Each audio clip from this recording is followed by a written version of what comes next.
Guido David Show.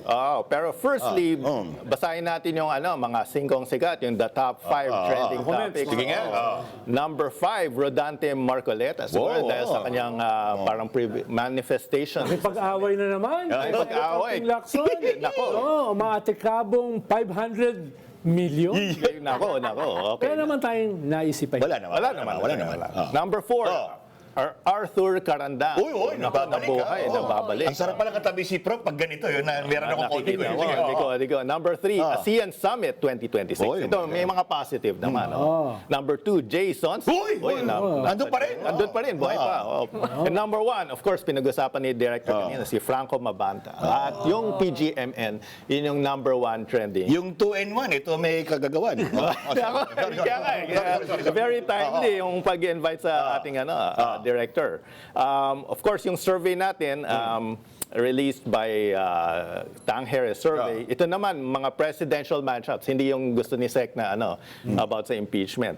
Pero dito, pinapakita nila on a three-way competition or matchup, ay although lamang pa rin si Vice President Sara Duterte, 39% to 27% ni Mayor Lenny, and Senator Raffy ay 25%. So, medyo dikit, pero medyo magkakalapit. Pero kung head-to-head matchup between Vice President Sara and Senator Raffy Tulfo, lumalabas na 45% si Senator Tulfo at 44% mas mataas. 1% lang. So, statistical tie. Dahil kung dalawa lang sila. Kung dalawa lang sila. Pero kung tatlo, Kung dalawa lang sila ni Lenny. hindi ka nakita dito eh. So, babalikan kita. Hindi ka siya nakita dito eh. Mahalaga kasi dyan. Mahalaga yun. A year ago kasi, parang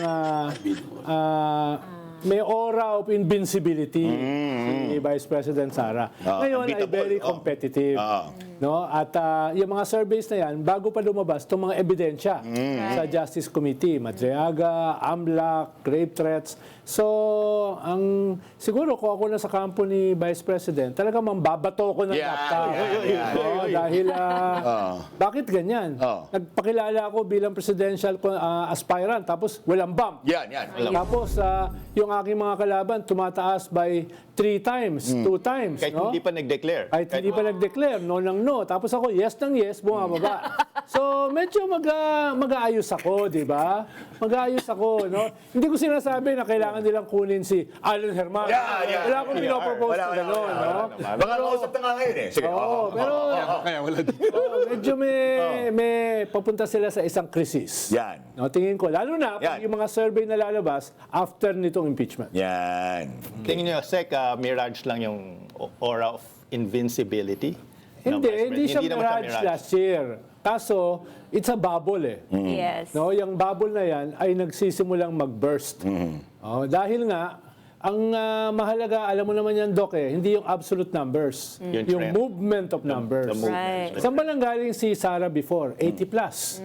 Nasa na ba siya ngayon? 30 plus, 40 plus. Ibig sabihin, medyo malaki, dramatic yung pagbaba. Yung bang sinasabi mo, Prof, kanina, mataas si Raffy kesa kay Sara, is because hindi kasama si Lenny. Pero kung three-way, kung kasama si Lenny, may makukong numbers vote si Lenny. So, Pero she'll get I'm almost sure kasi kung magkakaroon ng labanan, one-on-one lang. One-on-one dapat. One-on-one lang yan.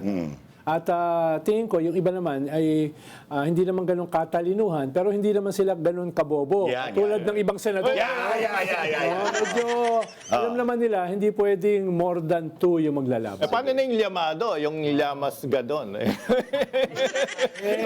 Alam mo. Pati si Director nagtataka sa'yo, Prof eh. Gusto mong pinag-uuhugon dyan eh. Ang problema ko doon, paano kung manalo ko? Tapos yung vice president ko, ia-oust ko. Di ba? May impeachment bill. Katabi si Seng, di ba? Patualas! Hindi ka makakataka!